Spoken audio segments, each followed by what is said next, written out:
waa horraantii 1976, nolosha bini'aadamka iyo siday u noolaayeen waxay ahayd mid ka gedisan tan haatan jirta dhinac walba. Wax badan oo aad u sahlan maanta waxay ahayd xilligaas mid aad u adag ama aan suurtagal ahayn in qofka maskaxdiisa ku soo dhici karin.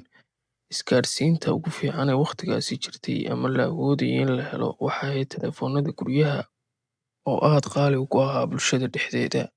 Tanna waa bidaayaddii ama hordhacii caalamka tiknoolajiga iyo war-isgaadhsiinta, iyadoo maalmo ka hor Bill Gates iyo Paul Allen ay dhammaystireen programming language-koodii ugu horreeyay ee bilowgii PC-ga ama personal computer-ka. Abriil 1 sanadii 1976 waxay ahayd markii ay Steve Jobs iyo Steve Wozniak ay bilaabeen aasaaska shirkadda Apple. Labadan nin oo ahaa saaxiib waxay kulmeen 1971 waxaana isbaray nin kale oo labadoodaba la ahaa saaxiib lana odhan jiray Bill Fernandes. Markii ugu horreysay ay bilaabaan inay midoobaan shuraakana noqdaan waxay bilaabantay markii Steve Wozniak oo ahaa cabqari xirfad u leh electrical engineering oo weliba ahaa qof isagu wax isbaray, uu farsameeyay mishiin yar oo taleefannada adduunka oo dhan lagu wici karo si lacag la'aan ah, kadibna ay bilaabeen inay ku iibiyaan lacag yar oo jaban, taas oo markii dambe soo jiidatay Steve Jobs. Markaas wixii ka dambeeyay, wuxuu Jobs bilaabay inuu kula taliyo inay aasaasaan Uncommon Company ama shirkad ay iyagu leeyihiin, dhaqaalena ka sameeyaan.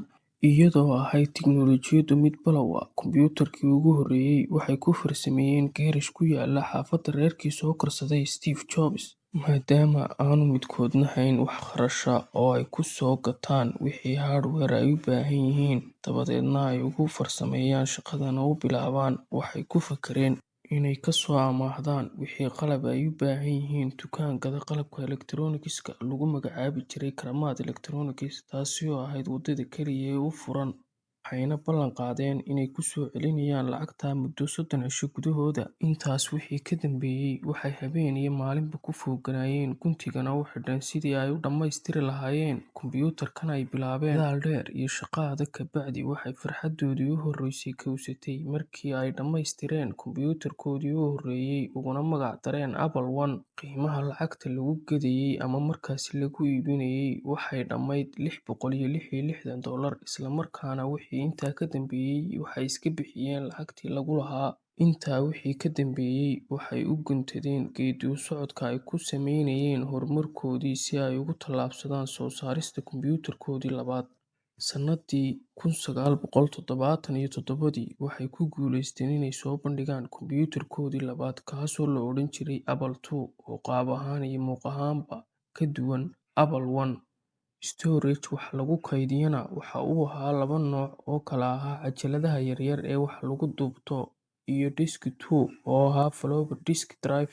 Waa mid aad u arki karto inuu kombuyuutar yahay oo isla markaana lagu soo kordhiyay keyboard, mouse, shaashadda kombuyuutarada. Waxaa kaloo lagu xidhi karayay printer-ka lagu daabaco warqadaha, wuxuuna noqday kombuyuutarkani mid albaabo badan u fura. Intaa wixii ka dambeeyay, waxay noqotay Apple shirkad jirta oo yeelata shaqaale u shaqeeya, waxayna safka hore kula tartantay shirkado kale oo soo saarayay agabka kombuyuutarada sida Microsoft, IBM iyo kuwo kale.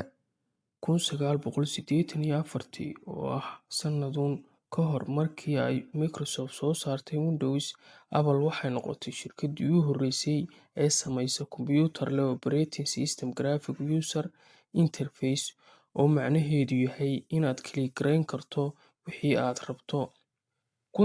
1985 waxaa shirkadda ka dhex aloosmay buuq iyo muran, kaas oo ka dhashay suuq-xumo la soo diristay shirkadda. Iyada oo eedda oo dhan dusha laga saaray Steve Jobs, waxaa shaqadii ka tegay oo iibiyay saamiyadii uu ku lahaa saaxiibkii Steve Wozniak, oo ku eedeeyay Steve Jobs inuu u wado shirkadda qaab khaldan.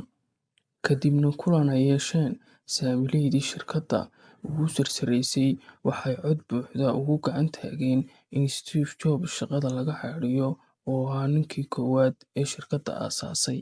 Intaa kadib, wuxuu aasaasay shirkad uu ugu magac daray Pixar, oo ah shirkad qaabaysa filimada animation-iska ah, waxaana ku guuleystay awards ama jaaysado aad u badan. 12 sano oo markii laga joogo xilligii Steve Jobs shaqada laga ceyriyay 1997-kii, waxay shirkadda Apple la soo diristay khasaare aad u xooggan iyo maalmo madow oo ay ku dhowaatay xaraash kadib markii ay shirkadda Microsoft soo saartay Windows 95 horraantii 1995-kii, iyadoo Windows iibisay in ku dhow 8 milyan oo koobi oo ah Windows 95 shantii wiig ee ugu horreeyay. Taasina waxay keentay in dib loo sasabo Steve Jobs sidii uu shirkadda gacan uga siin lahaa, ama aynu si kale u nidhaahne, uu shirkadda u gacan qaban lahaa, iyadoo ay ka dhiman tahay 90 maalmood waqtigii shirkadda albaabada loo xidhi lahaa lana xaraashi lahaa. Waxaa ku soo laabtay Steve Jobs, madaxii sare ee shirkadda. Steve Jobs isagoo iibsaday intii badnayd ee saamiyada shirkadda, isagoo ahaa nin hibo u leh maamulka iyo ganacsiga, wuxuu isbeddello ku sameeyay shirkadda.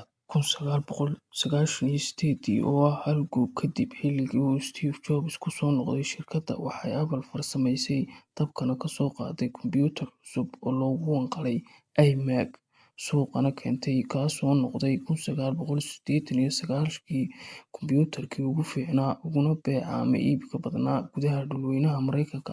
3 bilood ee ugu horreeyay, dakhliga soo galay shirkadda waxa uu noqday mid aad uga batay isu-geynta waxay shirkaddu iibisay 3 sano ee ka horreeyay farsamaynta iMac, iyadoo uu sii xoogaystay magaca shirkadda Apple.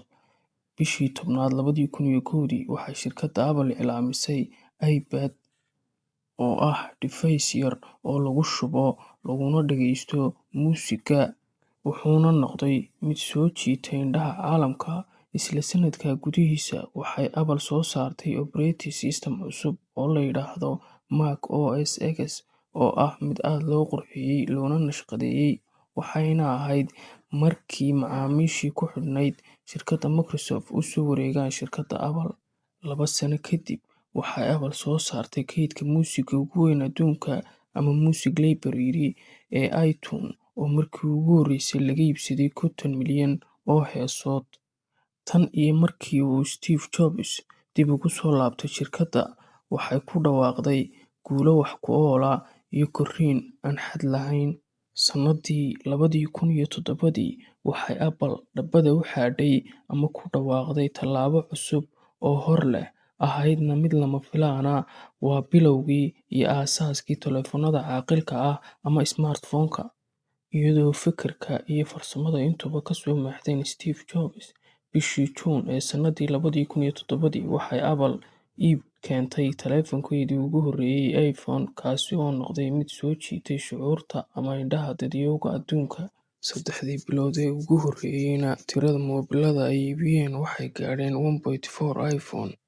Intaa wixii ka dambeeyay, wuxuu noqday inay si joogto ah u soo saaraan moodelo cusub sannad kasta.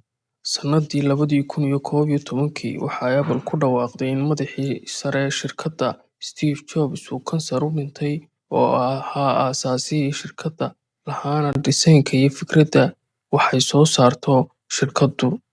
Haddaba, markaad garowsato, naftana u sheegto wax kastoo dhinac kasta kaa xiga inuu sameeyay qof adigoo kale ah, oo aan garaad iyo caqli toona ku dheerayn, waa wax jira inaad nolosha wax ka beddeli karto ama ku soo kordhin karto wax cusub.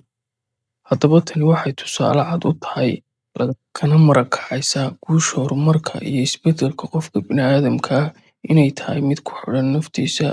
Inuu qofku haysan dhaqaale maaha cudurdaar, waxaana tusaale kugu filan in shirkaddii ugu weyn uguna qaalisan koonkan aynu ku noolnahay lagu bilaabay lacag yar oo 500 ah, taasi oo weliba amaah ahayd.